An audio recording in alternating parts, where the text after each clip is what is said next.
News के प्रायोजक है सिंधी सेंटर पंचायत, स्थापित 1956, बाबा गारमेंट्स, राजकुमार गुरनानी प्रसादम, समाजसेवी मोना भाई, भाजपा नेता प्रमोद गिरी, हिंदूवादी नेता Manoj Agarwal, DR food plaza, Bhajanlal Makhija, Giriraj Agarwal, जिलाध्यक्ष व्यापार मंडल, Lalchand jewellers, Sadguru handloom Shahganj, Kajal opticals. मैं आद्यश्री और मैं हूँ 94.5 FM तड़का की आरजे और आप देख रहे हैं सिटी न्यूज। में DVVNL MD कार्यालय पर संसद की जन चौपाल के 24 घंटे पूरे हो गए हैं। इस जन चौपाल के दौरान लगभग 500 से 550 शिकायतों का निस्तारण किया गया। सांसद राजकुमार चाहर और DVVNL के MD ने इस क्रम में भाग लिया और बिजली से संबंधित कई अहम घोषणाएं की। सांसद राजकुमार चाहर ने घोषणा की कि विद्युत संविदा कर्मचारियों के चरित्र का थाने से सत्यापन कराया जाएगा ताकि किसी भी क्रिमिनल माइंड वाले कर्मचारियों को सेवा में नहीं रखा जाए। उन्होंने ये भी स्पष्ट किया कि बकाया बिल के कारण अब किसी भी पूरे गांव की बिजली नहीं कटेगी। संसद ने ट्यूबवेल कनेक्शन धारकों के लिए भी बड़ी राहत की घोषणा की।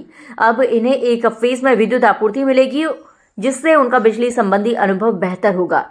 DVVNL के MD ने बताया कि इस वित्तीय वर्ष में 14 से 15,000 नए ट्यूबवेल्स कनेक्शन जुड़े गए हैं। देखिए, एक सबसे बड़ा तो वही था कि पूरे गांव की बिजली काट दी जाती थी। आपके लोग समाचार पत्रों में दिखाते थे। तो ये तय हो गया है कि अब किसी गांव की बिजली, पूरे गांव की बिजली नहीं काटी जा सकती। उपभोक्ताओं को नोटिस दिए जाएंगे विभाग के द्वारा। सबसे ज्यादा जिस पर बिल होगा उस पर नोटिस जाएंगे। नोटिस के बाद ही कोई आगे की वैधानिक कार्रवाई बढ़ेगी। और बल्क में जो गांव के गांव काटे जा रहे थे, अब किसी गांव, पूरे गांव को नहीं काट सकते। पूरे गांव का क्या दोष है, तो उस पर रोक लगाई गई है। संविदा कर्मी, कुछ क्रिमिनल्स गांव ऊधम कराते हैं फीडरों पे, तो संविदा कर्मियों के भी चरित्र प्रमाण पत्र मंगाए जा रहे हैं। वो अपने फीडर पे, क्योंकि अपने गांव में रहते हैं तो पार्टीबंदी भी निभाते हैं, तो वो दूसरे फीडर पे जाएंगे तो थोड़ा पारदर्शिता से काम हो पाएगा। अनेक यहाँ पे शिकायतें आई हैं अलग अलग प्रकार की, तो उन शिकायतों को भी बिल्कुल हमने कंप्यूटराइज कराया है। एक कॉपी मेरे पास आ रही है, हमारे विधायक जी के पास जाएंगी। दूसरा, उनमें गुणदोष के आधार पर जो भी कार्रवाई होनी होगी, क्योंकि हर आदमी अपनी अपनी बात कहता है, तो वो 1 सप्ताह के अंदर बिजली के अधिकारी उनको अपने ऑफिस में बुला के उनका सारा गुणदोष के आधार पर कराएंगे। हर मामले की चिट्ठी मुझे जो दिए गए उनके पत्र मुझे देंगे, हमारे माननीय विधायक जी को जाएंगे।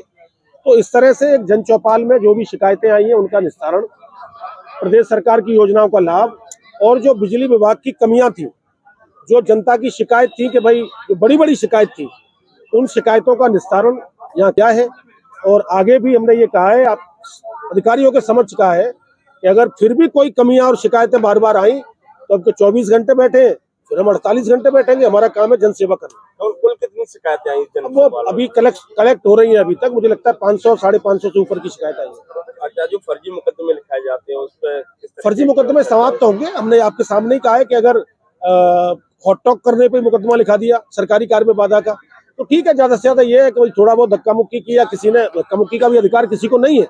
फिजिकली कोई किसी को टच नहीं करना चाहिए, है ना, वो तो अपराध है। फिर भी अगर वो क्षमा मांगता है, संबंधित अधिकारी से कहता है जी सॉरी गलती हो गई, तो उसको समाप्त कर देना चाहिए, वो मुकदमे समाप्त हो।